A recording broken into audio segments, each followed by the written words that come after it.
It's time for the big three stocks, three charts, and three trades. We've got Kevin Green joining us today to take us through the charts, and here to take us through the trades is Don Kaufman, the co-founder of Theo Trade. Great to have you both with us. Don, love a big picture thought on the market action ahead of the rate cut decision later today.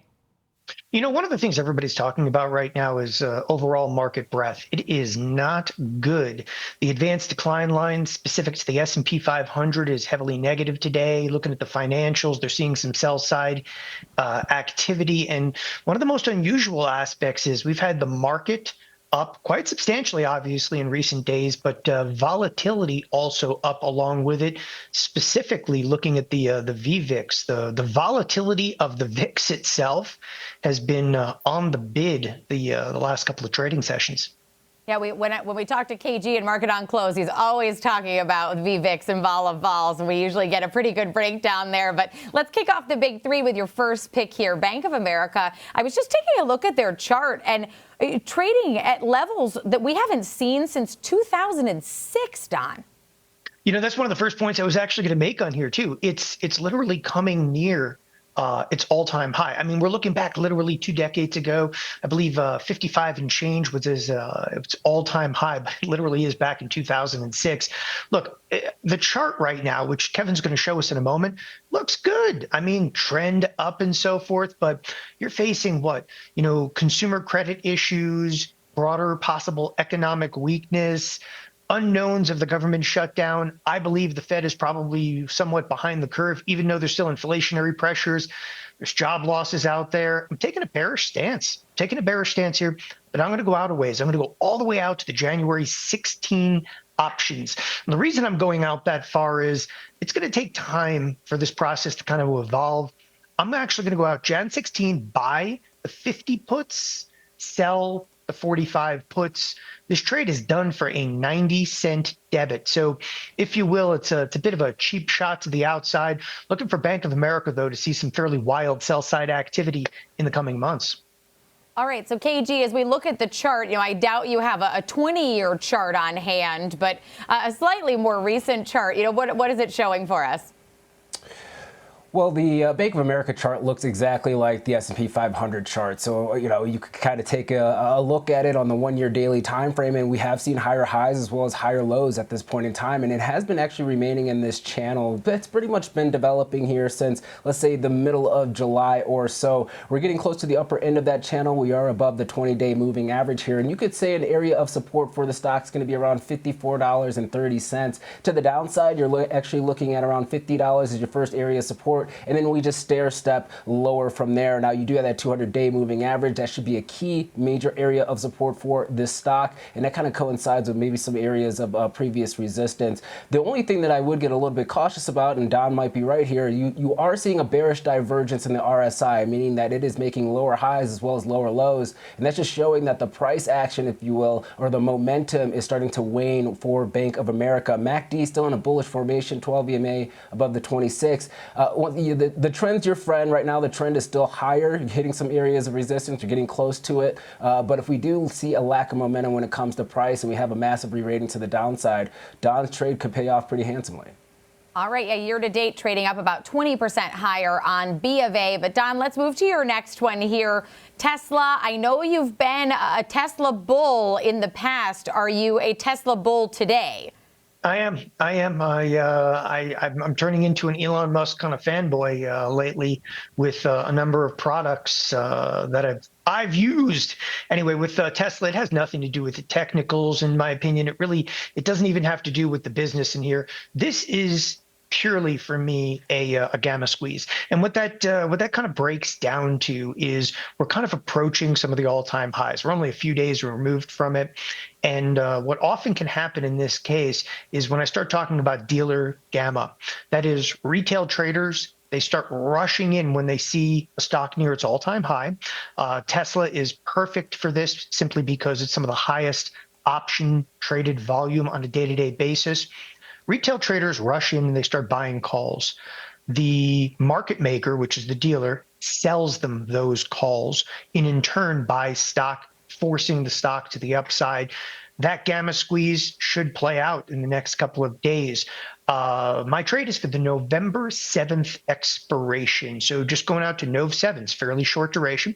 I'm going to be buying the 475 calls and selling the 485 calls. I'm just looking for this quick burst to the upside, give us like 15, 20 points. This trade is done for a $3.20 debit. All right, so KG, as we take a look at the charts for Tesla, you know, we're only about 6% off of all-time highs here. What are the technicals telling us? Technicals are saying that this stock could actually break higher. And before we kind of talk about the chart, Don is right. We are seeing aggressive call buying activity for Tesla over the last couple of trading sessions, especially that $500 strike, which could create these gamma squeezes. But if we're looking at the chart, obviously the run up last year around November because of the elections was a little bit unorthodox when you're looking at Tesla just in general. We did see this kind of topping pattern at that $488 level. We had this hanging man candle, tried to go back, retest it, and then we failed. Started seeing a move to the downside. Now that area of resistance turned into that 200-day moving average. We were trading around that average for a very long time. For the majority of the last year or so, we had this wedge type of pattern taking place, and now we have seen a breakout to the upside. Now what we did is actually hit that 470 level, came back, consolidated, a little bit of a cup and handle pattern that did take place. You can call it a teacup, if you will. And now we are testing that neckline or that 470-ish area. And if we do get a breakout, you're looking for a breakout extension, and you can make the case that this $200 move from the lows to the high to 250 or so, you can extend that to that 470-ish area. You can make the case over the next couple of months, let's say 6 months or so, that this stock could be aggressively higher from what these current levels are trading at right now, just based on that technical setup in general here. So a very interesting setup going into the remainder of this year. And once again, Don's right. You get some good news, you can squeeze some dealers out of this name. All right, Don, KG agrees it's okay to be bullish in terms of the technicals on Tesla. But let's talk about Oracle, this next one. Shares under some pressure today, but they did just have a big announcement about their partnership with NVIDIA and the Department of Energy for these new super quantum computers. Walk us through your pick here with Oracle.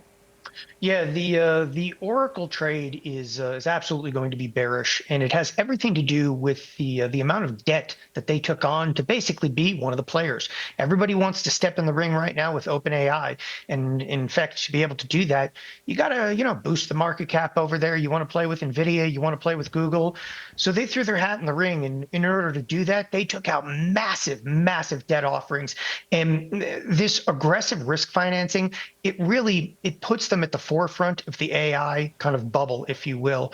For those of you that believe it's a bubble, look, Oracle is literally the epicenter of that.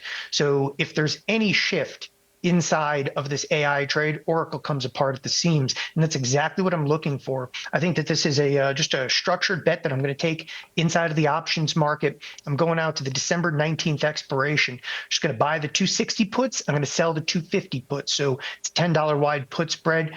Decent amount out of the money. This one's done for a $3.30 debit. Again, the idea here is that at some point in the next 2 months, we just get a little bit of AI kind of slippage. As I said, Oracle's at the center of that. It pulls back quite dramatically simply because what are we looking at right now? I think it's somewhere around $90 billion of debt associated with Oracle. All right, Don, I just wrote that quote down that you said that Oracle is at the epicenter of the bubble, in case I need to quote you on it at some point if that bubble comes to fruition. But KG, take us through the technicals here for Oracle. I like Don's thinking when it comes to the fundamentals. Obviously, that's going to be a risk. From a technical standpoint, I can give you a bull case and I can give you a bear case. The bull case right now is that the stock is making higher highs as well as higher lows. We have not seen a technical breakdown yet, a major one for Oracle. We did see, obviously, a really aggressive pullback pretty much starting from last year, about to the middle of May or so, before we started to recapture that 200-day moving average, recapture the 20-day moving average. We did see a consolidation or a pullback starting back in August. That lasted for about a month or so, but then we did have an effective breakout to the upside, recapturing once again the 20-day, the 50-day, the 200-day. Now we had that really aggressive move to the upside to around $345. We've been pulling back and making lower highs in this particular channel ever since. But the problem that you have, and the reason why I say you can still be bullish, if you look at this candle setup for today, and if we're able to close at these current levels, technically we will have a higher low within this bull flag, if you will. And if that's going to take place here, you could actually look at your first area of resistance at around $307 and then effectively another breakout. To the downside, if you're a bear, RSI in a bearish formation here, we are making lower highs as well as lower lows. We are in a bearish divergence that is now correcting itself for the most part. MACD is about to approach that zero line with that 12 EMA below the 26 EMA, obviously showing that price momentum has not been good to the upside here, at least for now. Let's see how this shakes out. You still have a gap that you're kind of testing here. Cautiously optimistic, but Don's right. You get some bad news flow. This one can unwind fairly quickly, and the technicals would say that if you actually have a break around that 245-ish area, that you could actually see a massive reversal down to that 200-day moving average at 205. And this was one of the bigger stretches that we've seen since those highs, or the difference between the price and the 200-day moving average for Oracle. This is really not normal. You're starting to see that normalize here over the last couple of weeks. And if we hit down to that 205 level, about $70 off where we're trading right now. In the last 6 months, Oracle up 94%. I want to thank you, Don, for being with us today. Don Kaufman from Theo Trade and Kevin Green for breaking down the technicals.